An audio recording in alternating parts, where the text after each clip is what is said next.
Hey there, this is Mario from shockingfit.com, and in this video I'm going to talk about how to deal with hunger when you're doing intermittent fasting. So it has been a popular topic recently. Intermittent fasting has gained popularity, especially in the circles of YouTube. Online communities are raving about it. Everywhere on Facebook you look at, you will find someone trying out intermittent fasting. And the biggest obstacle seems to be hunger. So hunger during the fasting period. So whether you're doing lean gains, or that's like 16-hour fasting and 8-hour eating window, or whether you're doing some other form of like eat, stop, eat, or any other form of fasting, obviously that long period of time when you don't have food is the biggest obstacle, and those signals of hunger are just preventing you from implementing this in your life. So what can we do about it? So what I did in this video is I summed up all the stuff that we know so far on hunger and how do you deal with it. So it's going to be quite a long one, quite educational, and you're going to learn a lot and pretty much everything you need to know about managing hunger on an intermittent fasting diet. So let's start off with mindset. If you believe that after 2 minutes of fasting you're going to die, starve to death, and that your body is doing something unhealthy for yourself, that self-fulfilling prophecy will lead to failure of your intermittent fasting protocol. So the first thing I want to get out of the way is that you want to think of fasting as something natural, and it is. I mean, if you think about it, did the human being have 3 to 5 short meals every single day, let's say 50, 60,000 years ago?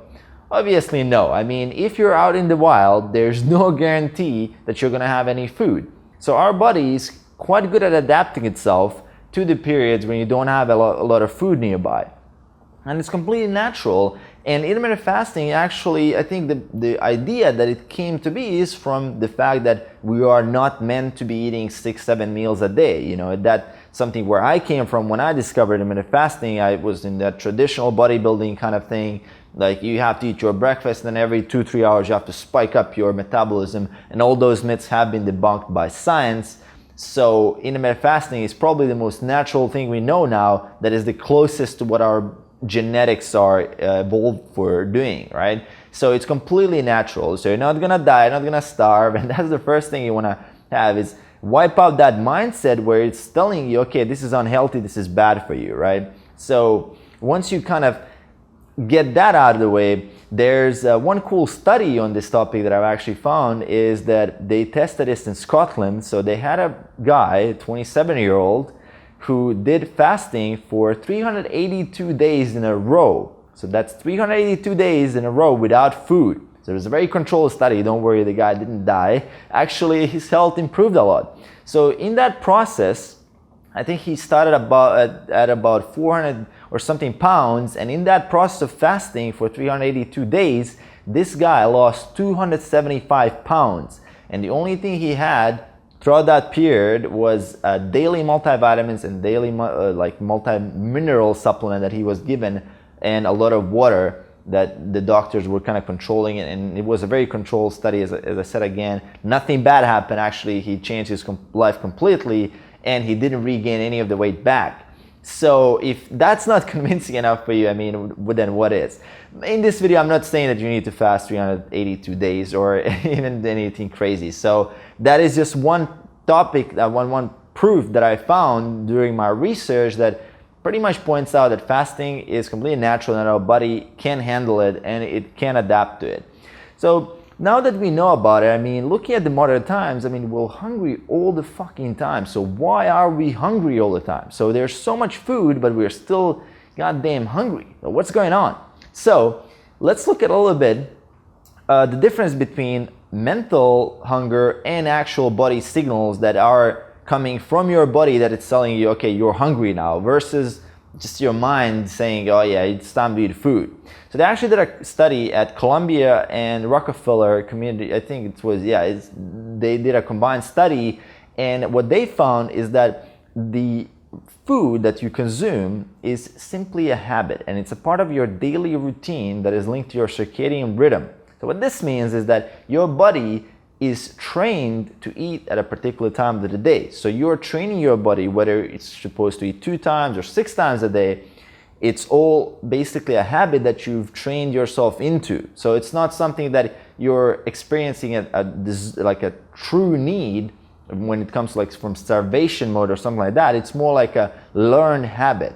So that's one thing there to consider, that most of our hunger signals that we get throughout the day is simply that our body is expecting food. It's not that you need food, but it's just wondering, okay, look, you fed me 5-6 meals for like months and months, and now where's my food? I want my goddamn food.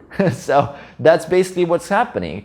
And your body is actually just sending those signals through a hormone called ghrelin. So until we get this signaling fixed by just adjusting ourselves to the new protocol, such as intermittent fasting, it's always going to come, like those signals will be coming. So just so you know, it's kind of natural for you to go through an adaptation period when you switch from a high meal frequency to a very low meal frequency, which is a common thing when it comes to intermittent fasting. So now that we kind of laid out a little bit of the research, here's a few tips, and I'm going to lay out 8 tips for you that will cover all the things that I've tried myself and all the things that I've read on the forums and from the communities of the Lean Gains and all the other intermittent fasting gurus that have been tried out and proven to work when it comes to diminishing hunger on an intermittent fasting diet. So tip number 1 is simply recognizing that you need a balanced diet when it comes to intermittent fasting. So I see a lot of guys and girls make mistakes going into intermittent fasting and trying out to combine that with, like, let's say ketosis or some kind of hard form of low carb dieting where there's not enough carbohydrates, or basically in the other direction, there's people who try really high carb diets and really low fat diets, when then they don't have that signal of satiety, so they never really feel full, and that promotes more hunger. So what I advocate and what I tried myself and with all my clients that are doing intermittent fasting, stick to a balanced diet. So get your protein, get that 0.8 to 1.3 grams of lean body mass of protein, and I would even go in a higher range if you're experiencing hunger, because protein helps with satiety. But after you got your protein, make sure to get a balanced ratio of carbs and fats in your diet. So a minimum figure that I would say for carbs would be 0.6 grams per pound of body mass. That would be a bare minimum, and you don't want to go super low carb. I think Martin Berkham, the guy who actually designed Lean Gains, said that a lot of people make a mistake where they go too low carb. What that does is just puts them in and out of ketosis nonstop. And that's a very bad position to be in because of that mental fatigue and that feeling of drainage and just no satiety, because you're nonstop confusing your body and it's not sure what source of fuel to use. So definitely keep a balanced diet. So that would be the tip number 1. The tip number 2 that I would say is that you want to recognize if the feeling of hunger that you're having is caused by dehydration. So a lot of the feelings and signals that we get from hunger are actually signals that your body needs water. Simple solution that most people overlook is just drinking enough water. So 2 gallons of water a day will solve this issue. I remember starting intermittent fasting myself, Lean Gains.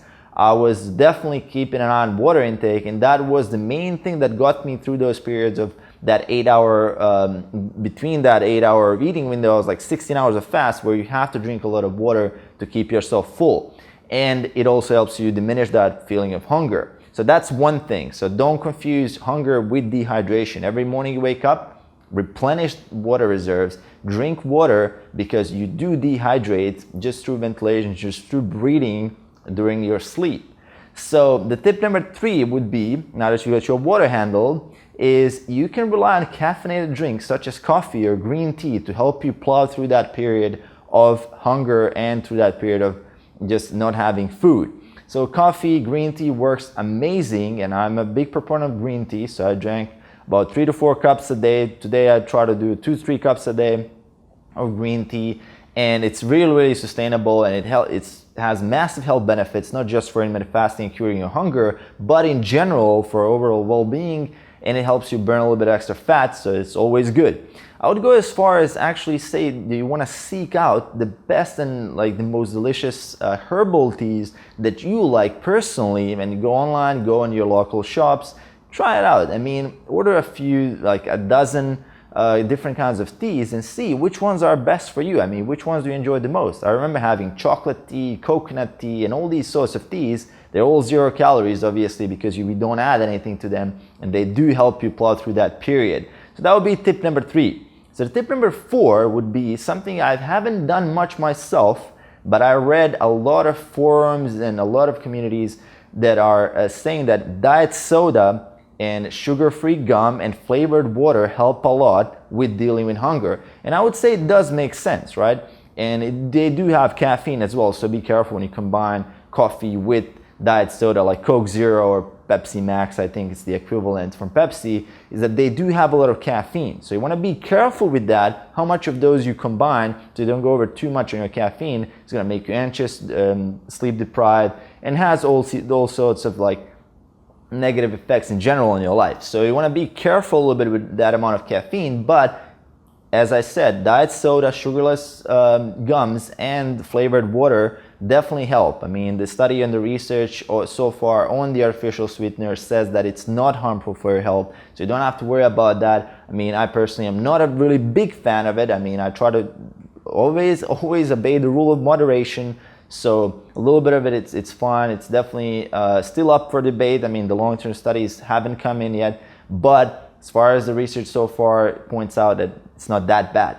So now that we got that dialed down, one cool thing that you can do is actually tip number 5, and that is adding a fiber supplement to your diet, especially during that period when you're not consuming any food. So you can do something called psyllium husk, and that's a very common fiber supplement, very easy to get. And if you add a tablespoon or 2 tablespoons of that, doesn't have a lot of calories. I mean, it has minimum amount of calories because it's not even digestible properly. So your body will get that signal, okay, we have food, we have something in our digestive tract, and it's gonna help you feel less hungry. So grab some psyllium husk. It's gonna help you plow through those first initial few weeks when you're adjusting to the intermittent fasting. Now that we got that dialed down, one cool tip I think that I found on some forums that say that brushing your teeth helps with diminishing the feeling of hunger. So that's going to be the tip number 6. I'd say that's the easiest one to do, and I actually did it myself, and it does work. So now we got the tip number 6. Tip number 7 is keep yourself active. So during that period of time, especially in the morning, in that let's say you wake up and you want to wait 6-7 hours before you have your first meal, you want to keep yourself busy. Boredom is pretty much equivalent to food intake, right? I mean, a lot of us are, when you get bored, I mean, you don't know what to do, oh, let's have some food. You know, you try to like make up for lack of like fun and stuff like that just by adding food as like the biggest entertainer now, accompanied with TV and social media, is probably food. I mean, I traveled myself to a few countries, and pretty much the first thing people talk about is weather, but the second thing they talk about is food. So that's like the primary topic that people use for amusement, for entertainment. So changing a little bit of that relationship would first be like, okay, it's not entertainment, it's actually a little bit more like fuel. But then again, as I mentioned, if you keep yourself active, so working on your passions, on your business, working on things that matter to you, that you really want to improve, that you want to master, puts you in that state of flow where you're not even thinking about food. So that happens to me often. I mean, I'm just like, oh, damn it, it's already been 7 hours, so I could have a meal, you know. I'm not even that hungry because I'm working on stuff that matters to me. I'm in that state of flow, especially in the morning when you have the most willpower. You want to get that biggest thing out of the way. Like as Brian Tracy says, eat that frog in the morning, you know, get that hardest thing out of the way first, and then you can focus on other things. So just by using this approach, with intermittent fasting, while you're keeping yourself active, you're not gonna feel any hunger, because in that state of flow, as I said, you don't feel any hunger. You're simply fully focused on your passion and on things that matter to you, that you wanna master and improve your areas of your life. So now that we got that out of the way, so keeping yourself active, keeping yourself engaged, that's tip number 7. Tip number 8 will be getting enough sleep. And this is something a lot of people overlook, and sleep is something that I think the statistics said that in the last 50 years that I think an average American is sleeping 1 night less per week on average. So 8 hours per week deprived. Another one said, I believe they said like 2 weeks of 6 hours a night sleep is equivalent to put you in the same mental state as if you haven't had any sleep for 48 hours. So that's kind of interesting. So definitely keep a big attention, keep a little bit of attention on how you sleep and how your sleep is doing. So now that's kind of unrelated to diet, but what about dieting and sleep? So when it comes to dieting and sleep, it's really important because there's a signal in your body. It's the ghrelin hormone that we already discussed a little bit, and that hormone is being released a lot more when you're sleep deprived. So what happens is that when you don't get enough sleep, the body reduces the amount of leptin it produces, so you can basically burn less fat, and that automatically will also increase, hormone ghrelin increases. That will stimulate a lot more of the appetite, but it's also going to be stimulating your urge to eat a lot more carbohydrate-based foods and seeking out sugar a lot more. So you probably noticed that yourself. If you kind of been sleep deprived for, let's say, 3-4 days, you're probably a lot more hungrier. You're seeking out those magic sugar, fat, and salt combinations, which are all around us. It's a lot harder to resist, and you're gonna be having the most hardest cravings in your life, basically, when you're sleep deprived. Not to mention all the other stuff like increasing the chance of getting a cold by 5 times, and all these other things that are related to lack of sleep. One interesting study I actually recall when they combined a group that slept 8.5 hours to one that slept 5.5 hours on a weight loss, is that the group that slept 8.5 hours actually had a really good ratio of loss between fat and lean body mass. So it was about 50-50, while the group that was sleeping only 5 hours lost 20% of their weight from fat and 80% of their weight from muscle. So being sleep deprived is a very, very bad position to put yourself in. So definitely get those 8 hours and work on that. So now that we got that final tip out of the way, is what is the bottom line here? Well, look, there's going to be adaptation period. It's going to be challenging. It's going to be hard. You're going to have to plow through it. And my general mindset with things like intermittent fasting and things that put you outside of the comfort zone is that you want to look at it more as a challenge, right? You want to challenge yourself and see if you can do it. And you will be surprised how much your body can actually do if you put it in that position and if you really commit to the decision of trying this out. And you're gonna know in like 4 to 8 weeks, I would say, that on average if this will work for you or not. So it doesn't work for everybody. Intermittent fasting is definitely not for everybody. There's a lot of studies out there that are just saying, okay, look, it works for some people, doesn't work for other people. If it works for you, perfect. If it doesn't, it's good enough if you just simply manage your macros, have a few meals, spread it out through the day the way you want to. The meal frequency doesn't even matter that much, as research shows.